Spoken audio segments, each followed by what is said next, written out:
রব্বানা যালামনা আনফুসানা ওয়া ইল্লাম তাগফির লানা ওয়া তারহামনা লানাকুনান্না মিনাল খাসিরিন।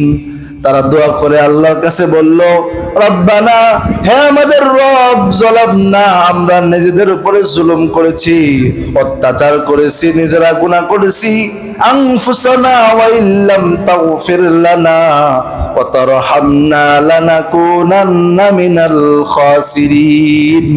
আল্লাহ, আমরা আপনার দয়া ভিক্ষা চাই, আপনার রহমত ভিক্ষা চাই, আপনি আমাদেরকে ক্ষমা করে দেন, মাফ করে দেন। যদি আপনি আমাদেরকে ক্ষমা না করেন, মাফ না করেন, তাহলে আমরা চিরতরে ধ্বংস হয়ে যাব। আমাদের জীবনে গুনাহ আছে না ভাই? গুনাহ আছে তো? আমরা আল্লাহর কাছে এই দোয়া বলে মাফ চাইবো। আদম এবং হাওয়া আলাইহিস সালামকে যে আল্লাহ মাফ করেছেন, ওই আল্লাহ এখন আছে কিনা?